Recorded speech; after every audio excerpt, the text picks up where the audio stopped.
자, 22번부터입니다. 페이지는 42페이지고요. 예, 정답 확인 쭉쭉쭉 해보도록 하죠. 자, 22번 탐험에 나타난 인물들의 모습으로 알맞은 것은 입니다. 탐험에 나타난 인물들의 모습은 김첨지와 그 다음에 김첨지의 친구인 치삼이였습니다. 그래서 김첨지가 1원짜리를 치삼이에게 준다.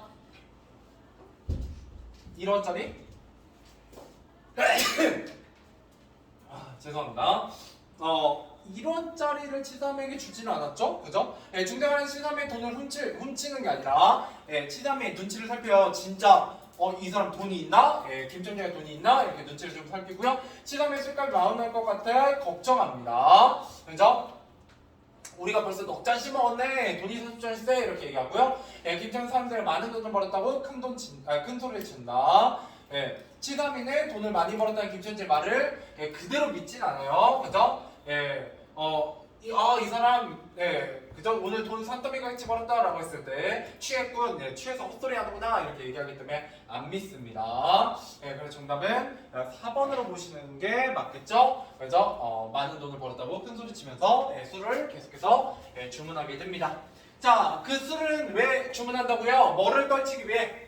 아내에 대한 죽음에 대한 불안함을 떨치기 위해서입니다. 23번 탐문에서 알 수 있는 돈에 대한 김첨지의 생각으로 알맞은 것은 바로 뭐다? 가나가 아내의 죽음을 불러오는 원인이었다. 그래서 돈을 좋아한다 안 좋아한다? 안 좋아한다. 그리고 그런 부분이 바로 이 원수의 돈, 이 육실할 돈에 대해서 여기 부분에서 등장하게 되는 거고요. 또한 정당한 매를 맞는다는 뜻이라는 서술을 통해서 작가 또한 굉장히 돈에 대해서 비판적으로 바라보고 있다라고 보시면 되겠습니다. 자, 그다음에 24번입니다. 자, 돈을 팔백질치는 김첨지의 행동을 통해 작가가 드러내고자 하는 것입니다. 돈에 대한 한창민의 울분을 굉장히 사실적으로 그려내고 있다 이렇게 보시면 되겠네요. 넘어가죠.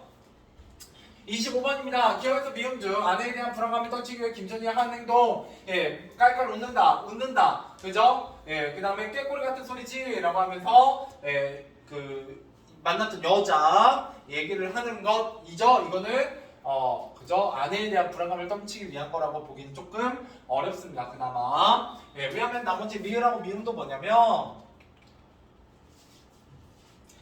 그죠? 갑자기 싱글에 웃는다, 그죠? 울다가 뭐 이런 얘기들. 그 다음에 어린이집에 손뼉을 치면 웃는다. 그죠? 그 불안감을 떨치기 위해 일부러 막 웃는 장면들이 나오고 있습니다. 자, 그 다음에 26번으로 가보도록 하죠. 자, 하문화에서 김첨지가 했을 생각으로 가장 알맞은 것은입니다. 아내가 죽었을까봐 너무 불안해라는 장면이 계속 술집에서 반복해서 나오고 있습니다. 자, 27번입니다. 하문은 김첨지와 치삼이의 대화에 대한 설명을 알맞은 것은 여기서 막 그 아내가 죽었다라고 울었다가 다시 농담이야라고 웃는 모습. 그랬더니 치삼이가 실제로 어떻게 반응해요? 처음에는 이런 크레이지한 놈이 그죠? 라고 했다가 또 막상 이렇게까지 미친 말을 하니까 진심으로 이제 친구가 걱정되기 시작해서 집에 얼른 들어가 봐 라고 얘기를 하게 됩니다. 자, 그래서 김첨지의 처지를 배려하는 치삼의 인물됨이 드러난다. 배려는 좀 알 수 없고요. 아내가 죽었을지도 모른다는 김첨지의 불안감 드러내고 있고요. 치삼이에게 신세를 지고 있는 아니고요. 치삼이 김첨지의 말을 믿지 않는 이유를 구체적으로 제시한다. 아픈 아내를 두고 나와 술을 마신 것에 대한 김첨지의 자책감이 드러나고 있죠. 자책감. 내가 죽일 놈이지, 그죠? 뭐 이런 얘기들 하고 있습니다. 그럼 잠깐만 2번과 5번.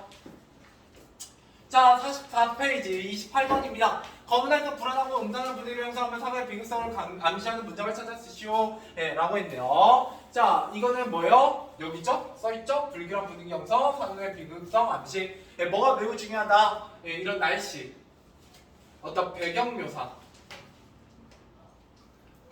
이 소설에서 굉장히 중요한 역할을 합니다. 뭐를? 분위기를 형성하고 비극적 결말을 자꾸 암시합니다. 이런 재미들. 그래서 구준비는 의연히 추적추적 내린다. 이렇게 보시면 되겠죠? 자, 그 다음에 29번입니다. 김천지가 기억과 같이 행동한 이유를 알맞은 것은? 이라고 했어요. 여기서 기억을 밑에 있죠? 자, 김정일 취중에도 설렁탕을 사가지고 집에 다 달았다. 왜? 누가 먹고 싶다고 했으니까? 아내가 먹고 싶다고 했기 때문이죠? 그러니까 아내에 대한 뭐다? 사랑을 드러내는 장면이 되겠습니다. 그래서 정답은 1번이겠죠? 아내가 설렁탕을 먹고 싶어 했기 때문이다. 이렇게 보시면 되겠고요. 자, 그 다음 넘어가서 30번입니다. 자, 기억에 대한 설명을 알맞은 것은? 입니다. 기억, 김첨지의 취중에도 이거 아니구나. 니은. 어린애 젖바는 소리. 근데 어떻다? 빡빡 소리는 빨따름이요. 꿀떡꿀떡하고 젖 넘어가는 소리가 없는 젖바는 소리죠. 이런 걸 통해서 굉장히 어때요? 청각추심상. 그 다음에 빈젖이라는 건 엄마가 뭐 했다는 거예요? 죽었을지 모른다라는 비극성을 고조시키는 부분입니다. 여기에 크게 세 가지 감각이 쓰이게 된다고요? 하나는 시각, 하나는 청각, 하나는 후각이었습니다. 그죠? 후각. 그래서 이 다음 페이지에 정리되어 있죠? 이거 중요하다 이런 얘기 했었어요. 감각적 묘사들 시험에 굉장히 잘 나옵니다. 알겠죠? 자, 그 다음에 31번입니다. 자, 너무나도 집에 돌아온 김정재가 큰소리 치는 이유는 불안감을 떨쳐내기 위해서죠. 괜히 아내가 나와 보기를 바라는 거예요. 그죠? 하지만 아내는 결국 나오지 않죠. 자, 32번입니다. 다음 문단에서 김정재가 느꼈을 기분을 알맞지 않은 것은 아내가 죽은 슬픔, 그죠? 아내가 죽었을 것 같은 불안감, 가장 때문에 죽은 아내에 대한 연민, 집에 들어와 가족이 느끼는 시체에서 안락함을 느낄 수도 있긴 하지만 보통은 그렇지 않겠죠?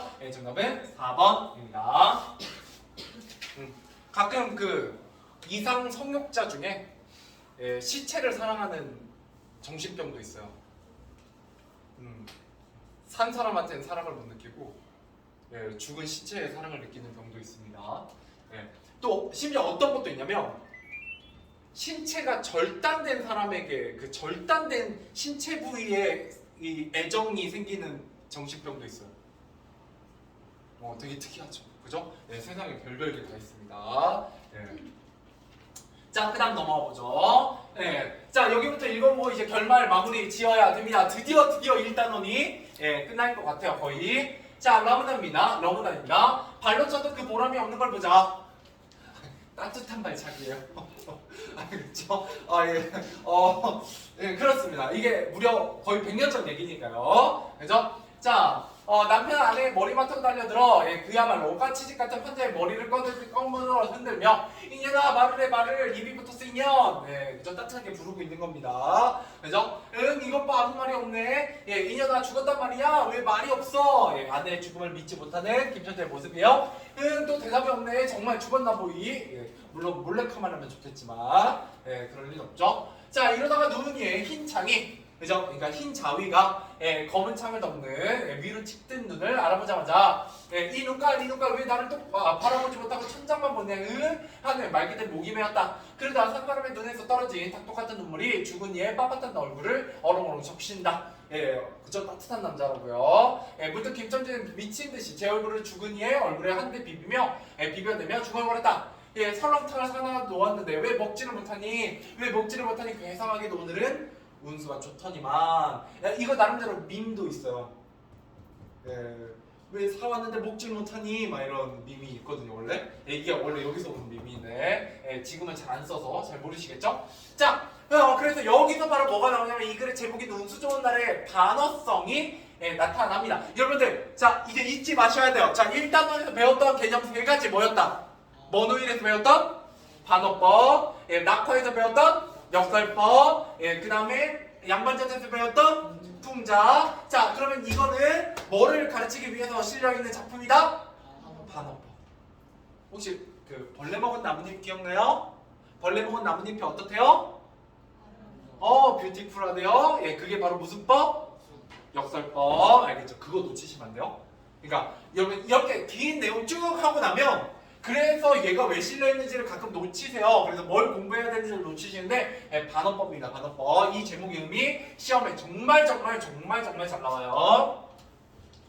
자, 일단 설렁탕입니다. 설렁탕. 예, 그죠? 아내의 죽음이라는 결말의 비극성을 강조하기 위해서, 그죠? 얼마나 슬퍼요. 먹고 싶다는 거 사왔는데 먹지 못하죠. 예, 그런 비극성을 강조하고 있고요. 예, 두 번째, 운수 좋은 날이 나타난 반어법입니다. 정말 중요하죠.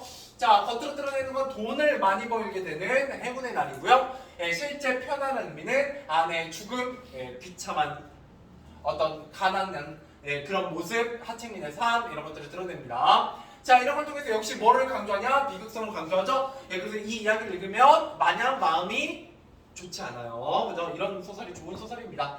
야, 그래서 뭘 보여준다? 하층민의 삶을 잘 보여주고 있다. 그래서 굉장히 사실적이고 비판적인 소설이다 이렇게 보시면 되겠고요. 예, 결국 1920년대 이런 가난한 사람들의 삶이 얼마나 비참하고 힘들었는가를 잘 드러내고 있습니다.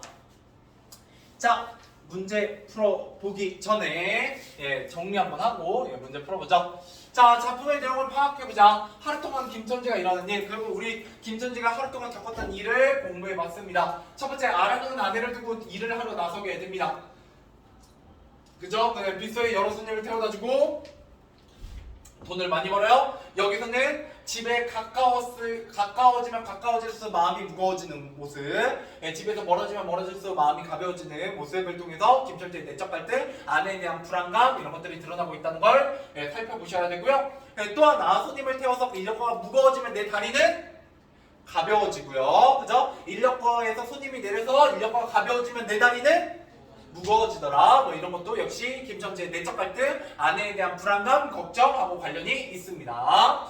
자, 그 다음에 그래서 집에 들어가기 좋았다 안 좋았다? 싫었다라는 거예요. 집에 들어가기 싫었는데 하필 딱 누구를 만났어요? 김천지의 친구인 치삼이를 만나서 구원을 받죠. 그래서 술 마시러 갑니다. 막걸리. 그죠? 네. 그 다음에 조금 찬바람 나오는 것 같은데? 나와요. 그쵸?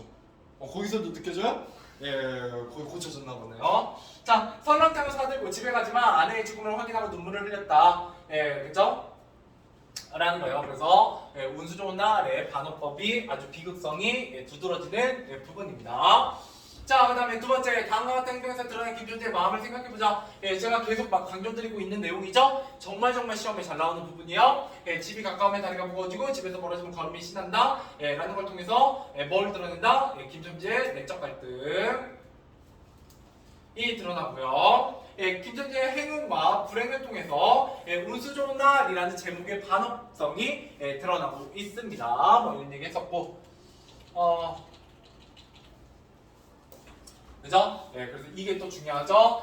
제목에 사용된 표현방법의 특징과 효과입니다. 김천지의 비극적인 날을 운수 좋은 날이라고 반대로 표현함으로써 반어 표현의 방법이 사용되게 됩니다. 이를 통해 김천지 하루를 비참하고 불행한 날이라는 의미를 강조하고 비극적 정서를 희망하는 효과를 거두고 있다. 여러분, 이 내용은 서술형으로 외우고 계셔야 돼요. 알겠죠?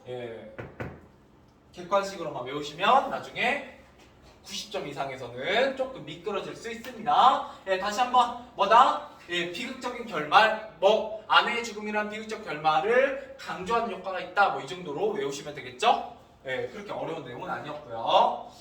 그 다음에 없네. 좋아요. 문제 풀어보도록 하죠. 어디까지? 바로 여기까지입니다. 끝까지 문제 풀어보죠. 33번에서 35번 세 문제밖에 안 되잖아. 같이 풀자. 세 문제밖에 안 되네. 자, 33번입니다. 이 글을 참고할 때 빈칸에 들어갈 알맞은 말을 짝지은 것은, 자, 김천지에게 뭐를 많이 벌었어요? 김천지가 돈을. 행운이 이어지는 동안 누가 홀로 죽었어요? 아내. 정답은 2번이 되겠네요. 네, 넘어오죠. 자, 34번. 러브나이트 다음과 같은 역할을 하는 소재를 찾아 쓰시오. 하층민의 가난한 생활을 드러내고 아내에 대한 김천지 사랑을 의미하는 바로 이것. 고맙습니다. 설렁탕입니다. 네, 결말 비극성까지 강조하죠. 원래 항상 저번에도 비슷한 얘기 여기서 했나? 전쟁에서, 그죠? 동료 병사가 막 이제 밤에 막 전투하고 힘든 와중에 딱 이제 쉬면서 내일의 전투를 딱 준비하면서 뭐예요? 딱딱 여기서 꺼내잖아. 뭐? 예인이나 가졌어. 나는 이 전쟁이 끝나고 고향에 돌아가서 이 여인과 결혼할 거야. 라고 하면 다음 장면에서 뭐예요? 머리 관통돼서 예, 죽죠. 그죠? 예, 뭐 그런 거죠. 예, 비극을 강조하는 역할을 하게 됩니다. 예, 절대 그러니까 나중에 혹시 예, 전쟁이 일어나면 예, 엄마 아빠나 예, 그 사랑하는 여인이나 이제 자식의 사진을 안 들고 가야겠죠? 그죠? 예, 농담이고요. 자, 35번. 자, 이 글의 내용으로 봐. 제목 운수 좋은 날에 대한 설명으로 알맞은 것은 입니다. 역설법 있다 없다? 없어요. 자, 시각적 심상 있다 없다? 좀 애매해요? 넘어가보죠. 내용과 반대되는 말로 표현하여 작품 비극성을 강조한다? 맞죠? 예, 정답은 3번이요. 예, 이런 시각이 나오긴 하는데 운수 좋은 날이라는 제목에서는 시각이 찾아보기가 어렵죠. 시각을 찾아볼 수 없습니다. 예, 넘어가보도록 하죠. 빈칸 넣기입니다. 빈칸 넣기. 자, 가보도록 하겠습니다. 네, 시간 좀 많이 남았으니까 오늘 빈칸 다 넣어보도록 하죠. 자, 시로 표현하기부터 가보도록 하겠습니다. 자, 시를 읽을 때 느껴지는 말의 가락, 우리가 뭐라고 부른다? 말의 가락. 운율 기억나요? 그죠? 예. 그래서 같은 소리나 단어 일정한 글자 수에 뭐를 통해서 운율이 형성된다? 반복이었습니다. 자, 실제로 표현하고자 하는 의도와 반대되는 말로 표현하는 방법 바로 뭐였다? 예, 반어법. 여러분 원운율에서는 운율도 중요했었어요. 5가지 반복이 있었죠? 음보의 반복, 글자 수의 반복, 동일한 시어나 식구의 반복, 동일한 위치에 같은 소리의 반복, 비슷한 문장 구조의 반복. 됐죠? 예, 다시 외우셔야 돼요. 알겠죠? 자, 근데 겉으로 모습 내가 불합리해 보이지만 실제로 그 안에 삶의 진실을 담고 있는 표현 방법 뭐예요? 역설법입니다. 역설. 자, 그 다음에 넘어가보죠. 4, 5, 6번. 자, 이 시에서 운율 형성 방법을 모두 고르시오. 자, 유사한 문장 구조의 반복. 뭐가 있었어요? 뭐뭐 하면? 뭐뭐? 잊었노라. 그죠? 있었습니다. 자, 그다음 같거나 비슷한 단어의 반복? 있었죠. 예, 당신이나 잊었노라 라는 말이 반복되고 있어요. 자, 그 다음에 몇 음보? 3보 예, 반복되고 있고요. 임을 그리하는 간절한 마음을 표현한다고 해서 운율이 형성되나요? 그렇진 않아요. 반복이 없으니까요. 자, 3, 4개의 글자 수로 이루어진 행을 반복한다. 예, 먼 훗날, 먼 훗날 당신이 찾으시면, 그죠? 예, 글자 수 반복입니다. 예, 그래서 글자 수 반복. 자, 그 다음에 5번입니다. 이 시에 말하는 이는 사랑하는 사람인 당신과 뭐 했지만? 그렇죠. 이별했지만 당신이 잊지 못하고 그리워하고 있습니다. 그래서 이 시에서 느껴지는 감정 하나만 얘기하자라고 하면 그리움이었습니다. 자, 말하는 이가 당신이 잊지 못했으면 반대로 표현하고 있는 시어 바로 뭐예요? 예, 잊었노라. 예, 하지만 제목은 먼 오일이에요. 그렇죠? 자, 그다음에 잊었노라는 겉으로는 당신을 예, 잊겠다라고 말하고 있지만 잊었다라고 말하고 있지만 겉으로는 자, 속으로는 오랜 시간이 지나도 결국 당신을 잊을 수 없다는 마른이의 마음을 강조하고 있습니다. 자, 그다음 8번입니다. 자, 다음은 이 시에서 반어를 활용하여 얻은 효과이다. 빈칸에 알맞은 말을 쓰시오. 임을 그려하는 마음을 간절히 표현함으로써 뭐를 강조하고 있어요? 주제를 강조하죠. 네, 주제. 자, 그 다음에 직설적인 표현으로 나타내기 어려운 애절한 감정을 효과적으로 드러내고요. 그 다음에 9번 이 시는 불특정한 미래 당신을 다시 만날 상황을 가정하고 그때 잊었노라 라고 말하겠다고 반복해서 표현함으로써 당신을 결코 잊을 수 없다는 속마음을 강조하게 됩니다. 자, 그다음 10번입니다. 이 시의 주제를 쓰시오. 임을 잊지 못하고 그리워하는 마음 이렇게 보시면 되겠습니다.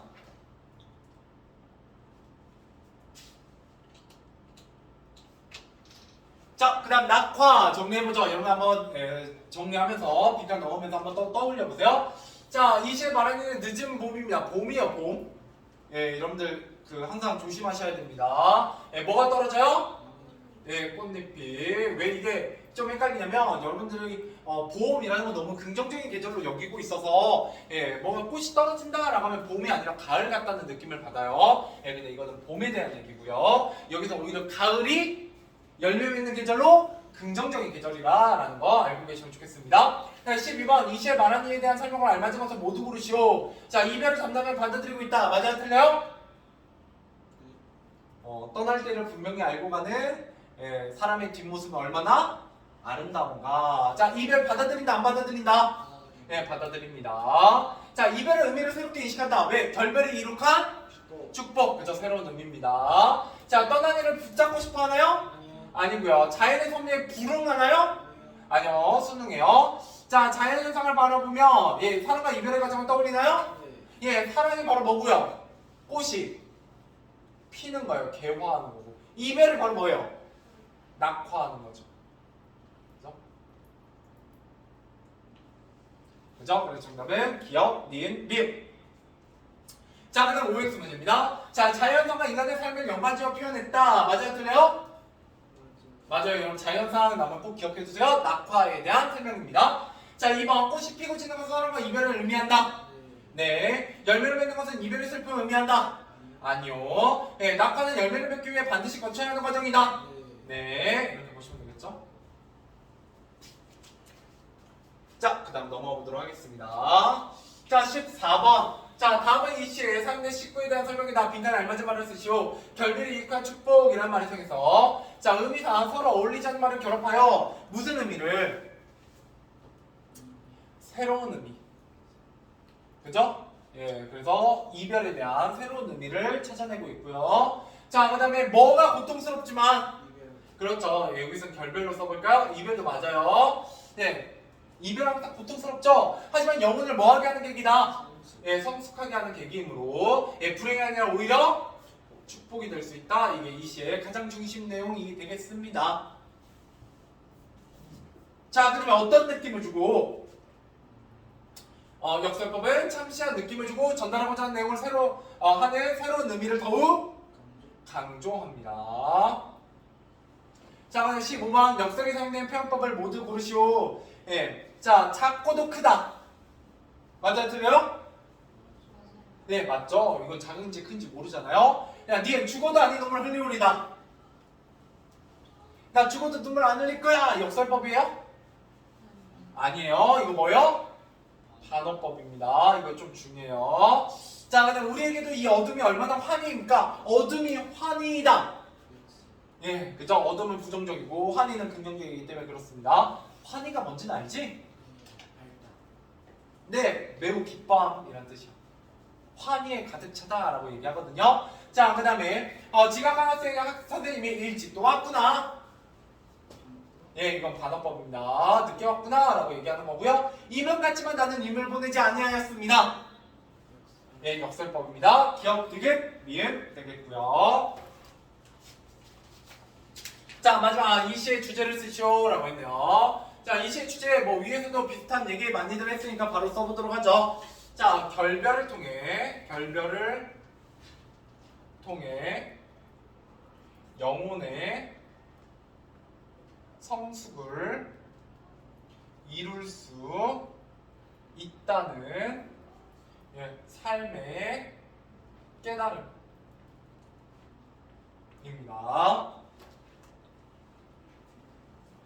결별을 통해 영혼의 성숙을 이룰 수 있다는 깨달음을 노래하고 있다. 자, 계속해서 가보죠. 예, 오늘 이 다음 페이지까지 하면 얼추 오늘 수업 마무리되지 않을까 싶어요. 자, 이야기로 표현하기 양반전입니다. 자, 뭐 부정적 현상이나 모순을 직접 말하지 않고 다른 것에 빗대면서 웃으면서 비판하는 거, 웃으면서 비판하는 거 바로 뭐다? 예, 풍자입니다. 예, 꼭 기본 개념들은 외워두시면 좋아요. 자, 18번 풍자는 대상을 비판하고 공격함으로써 잘못을 바로잡고 상황을 개선하려고 합니다. 예, 그럼 독자에게 통찰력을 기르게 하는 것, 그게 바로 풍자의 효과였습니다. 자, 풍자의 효과 뭐라고 보겠습니다. 직접의 비판보다는 대상을 더욱 인상 깊게 비판하고요. 뭐를 유발하게 되냐면 웃음을 유발해서 즐거움을 주게 됩니다. 자, 그리고 독자에게 현실을 바라볼 수 있는 통찰력을 갖게 합니다. 알겠죠? 자, 그다음에 20번 가보도록 할게요. 자, 이 다음을 이 소설의 내용에 따라 순서대로 배열하시오라고 했습니다. 자, 기업 한 가난한 양반이 황후 갚지 못해 공경에 빠졌다. 이게 거의 첫 번째지 않을까? 예, 그다음 두 번째, 부자가 증서의 내용을 듣고 양반에게를 포기한 게 제일 마지막이 되겠고요. 자, 이 부자가 양반의 황후를 대신 갚아주고 그 대가로 양반의 신분을 샀다. 예, 그다음 부자가 양반의 신분을 매매했다는 것을 알게 된 군수가 증서를 작성해 두 번에 걸쳐 매매 증서 작성했다. 얘가 세 번째, 얘가 두 번째겠네요. 예, 그러면 기업, 디귿, 리을, 니은이겠네요. 그죠? 자, 그 다음 OX 문제입니다. 자, 이 양반의 권위가 점차 사라졌다. 양반의 권위가 없나요? 아니, 없진 않지만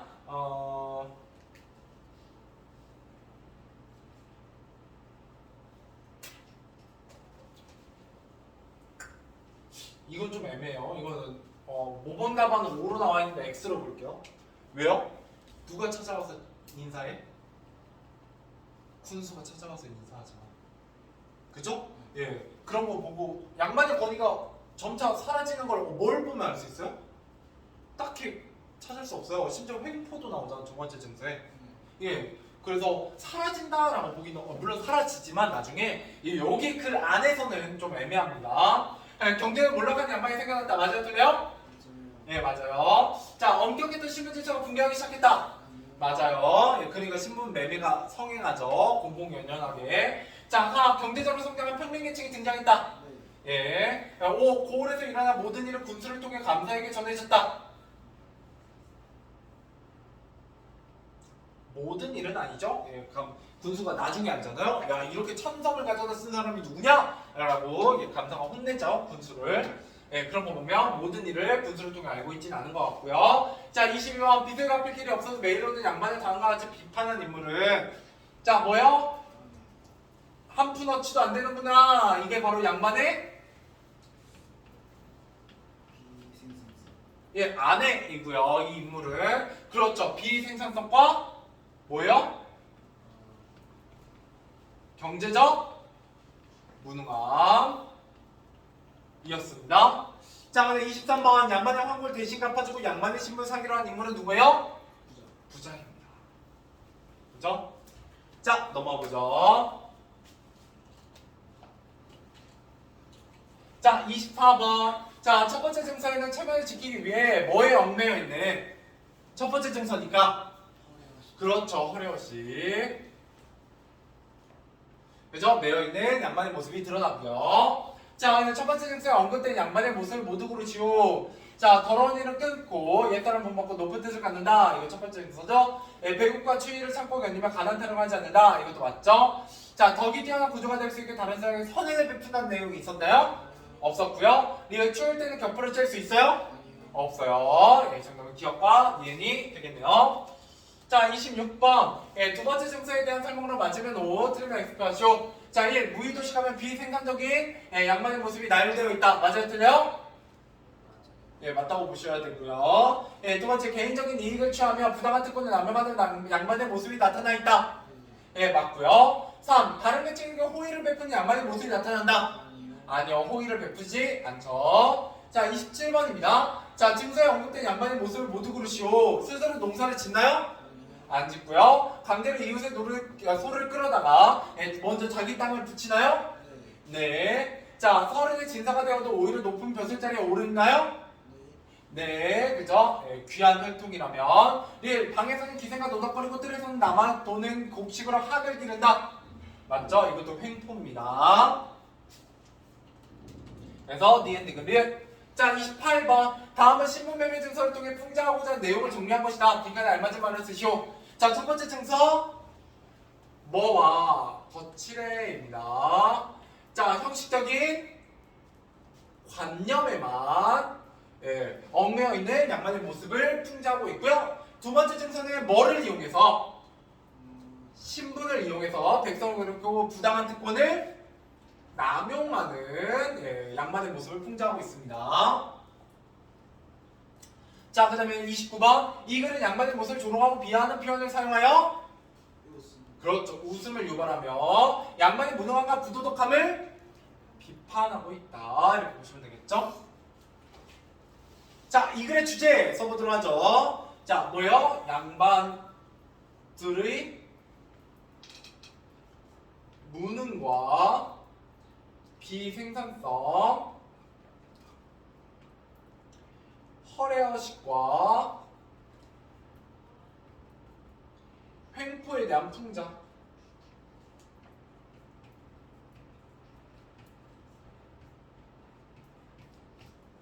이렇게 보시면 되겠습니다. 좋아요. 넘어와서 6번만 풀고 끝내보죠. 다음 페이지. 자, 6번입니다. 가만에서 말한 이가 이전노라라는 표현을 사용해 얻을 수 있는 효과를 쓰시오 라고 했네요. 무슨 효과를 누릴 수 있다고요? 내가 당신을 잊을 수 없다는 주제를 강조할 수 있죠. 자, 반어를 활용하면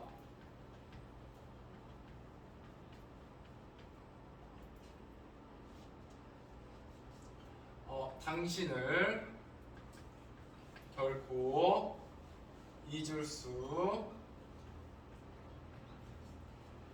없다 는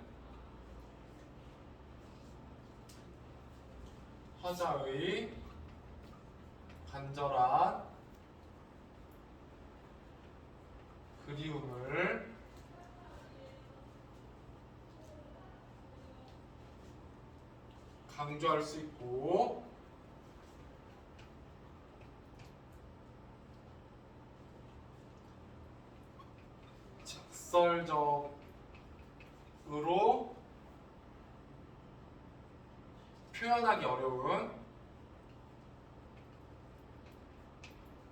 표현하기 힘든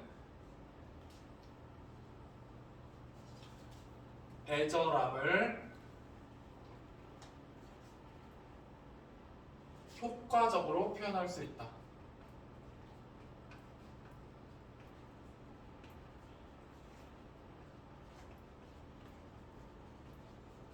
네. 자, 반어를 활용하면 당신을 결코 잊을 수 없다는 화자의 간절한 그리움을 강조할 수 있고 직설적으로 표현하기 힘든 애절함을 효과적으로 표현할 수 있다. 까지 해보도록 하죠. 고생하셨습니다.